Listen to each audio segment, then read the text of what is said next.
Hey everyone, it's Caitlin and welcome to another video. In this video, I'm going to be showing you 3 different vegan recipes that are perfect for the holidays that all use sweet potatoes. I love sweet potatoes. I think they're really budget friendly, they're easily accessible, and they're really highly versatile. You can use them in both sweet and savory recipes. So today I'll be showing you 2 sweet and 1 savory recipe.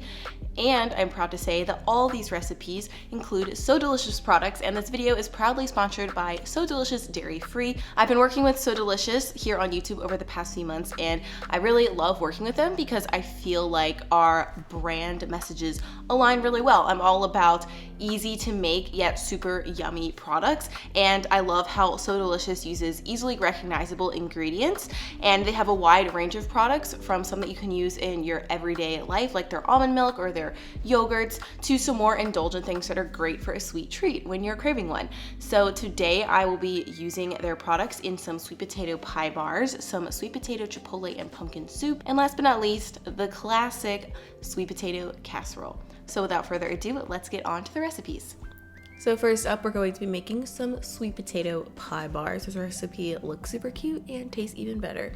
So to start out, we are going to steam some sweet potatoes in a large pot. So here I'm using a steamer pot that I have. I just filled it with a little bit of water and then place a steamer basket in it. But if you don't have this, you can put the sweet potatoes in a regular pot, just in a fine mesh strainer, and then put the lid on it. It will still work just as well. So we're going to steam those until they are fork tender. But in the meantime, we are going to work on our base. So first we're going to start by thickening a flax egg. We'll mix 2 tablespoons of flax with about 5 tablespoons of water, give it a good stir, and then set it aside to thicken to like an egg-like consistency. And then we are going to continue to work on our base by adding some rolled oats to a blender, plus some pecans and a touch of salt. The pecans give the base a nice buttery flavor, which I really enjoy. And I also think pecans just go well with sweet potatoes in terms of holiday food. So you're going to blend that until it forms a fine flour. Then we're going to add our thickened flax egg and then just blend this up until the dough starts to stick together. It will become nice and wet and you'll be able to mush it down with your fingers. So we're going to remove this from the base and then line a 9x9 pan with parchment paper, plop our dough in, and then use your hands or a spatula to firmly and evenly press it into all corners of the mat. It may seem a little thin, but it does puff up in the oven, and it's totally fine and holds together well after we slice it. So this is what our dough looks like. We're going to set that aside for a moment, and you can quickly clean out or just lightly clean out your base. It doesn't really matter because it'll get blended in with the sweet potatoes. But now we're going to add our tender sweet potatoes plus some maple syrup to sweeten them up. And then we're going to be adding the So Delicious organic almond milk with cashew to thin this mixture out a little bit, as well as add some creaminess. And then right here, we're just adding some pumpkin pie spice, some vanilla extract, and a pinch of salt, plus some arrowroot powder, which is going to help thicken the mixture and make these more of like a pie, like sort of a pumpkin pie-like consistency. So again, we're going to process this in our food processor until it's smooth and thick and creamy. And then we're going to remove this and transfer it into our bar base. So just like before, you can use a spatula or spoon or whatever to carefully empty the mixture out of the food processor. And then these bars don't really puff up or anything, so you want to do your best to use a spatula to smooth out the top as much as possible. It may take you a few times, but it's okay if they have some texture to them. And then we're going to pop these in the oven, and after they come out, they look a little bit something like this. So you're going to let them cool completely in the pan before you remove them. You can just use the parchment paper, place them on a cutting board, and then slice them into triangles. If you want larger bars, you could do 9 bars, but I was serving these to friends at a party that was going to have a few more people, so I decided to cut them into 16 smaller bars, which is the perfect size for a nice sweet treat. And as you can see, they have a nice creamy base and then an appropriate amount of thick and yummy and fall spice sweet potato filling. So you can serve these bars on your own, but I like to take it up just a little notch and bump up the presentation by topping them with a scoop of this So Delicious Cocoa Whip. If you guys haven't had this, it's so good. It tastes exactly like I remember Cool Whip to be, maybe even a little better. So I top it with a dollop of that and then put a pecan on top to finish the deal and make them look super cute and adorable. But anyways, moving on. Now we're going to do our savory recipe. And I'm going to show you how to make some Chipotle sweet potato and pumpkin soup. So to start out, you can add some vegetable broth or oil to a pan, then add some diced red onion as well as some garlic, and we're going to saute this over medium heat until the onion becomes translucent. Then from here, we're going to add our spices. We have some chipotle powder, some cumin, and some smoked paprika, and we're going to stir all of that in until the spices sort of toast a little bit. As you can see, a lot of the water evaporates from the pan. And then at this point, we're going to add in our cubed sweet potatoes, some more vegetable broth, and a can of pumpkin puree.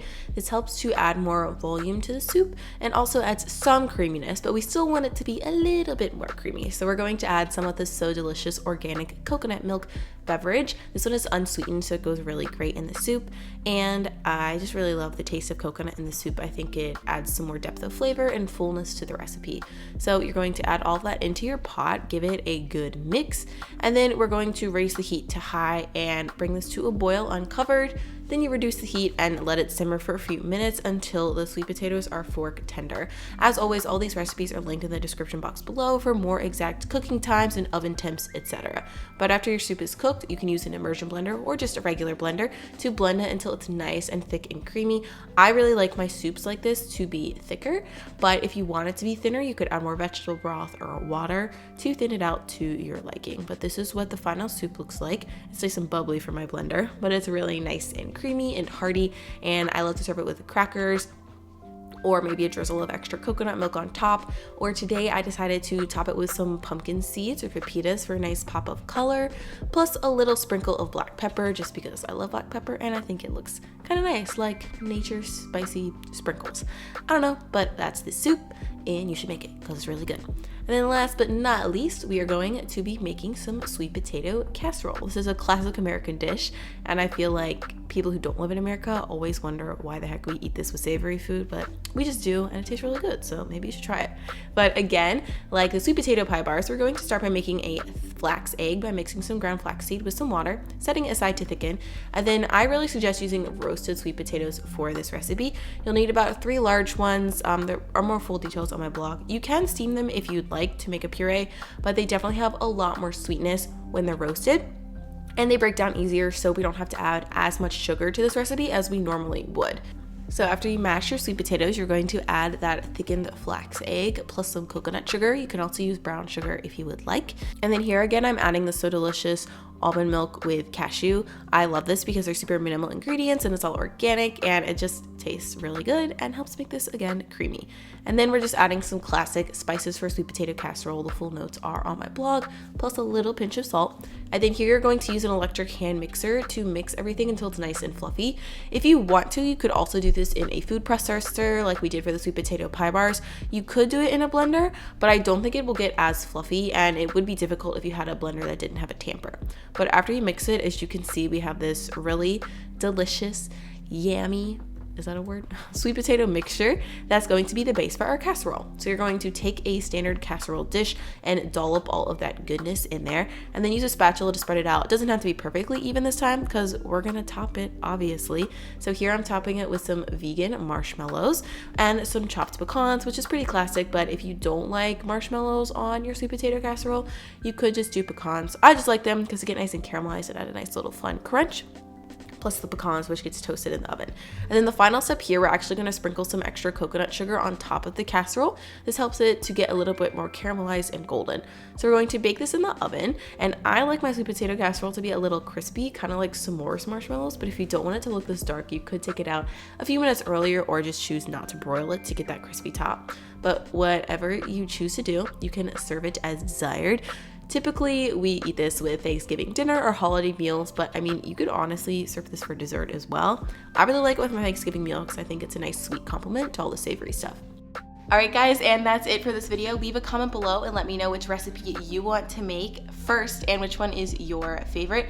As always, all the recipes are linked in the description box, and I'll also include a link to the So Delicious product locator so you can see where you can get these products in a store near you if you want to make them as well. So thanks again to So Delicious for sponsoring this video as always, and thanks to you guys for watching it. If you're new here and you haven't yet subscribed to my channel, feel free to do so by clicking that little button right down there there. I post 1 and 2 new videos every single week. And leave a comment if you have any more recipe suggestions. Go ahead and like the video if you're feeling in like a super good mood or something, or you can just like it because you're a nice person. Anyways, okay, that's it for this video. Thank you guys for watching. I hope you have an awesome day and continue to have one, and I look forward to seeing you soon. Bye.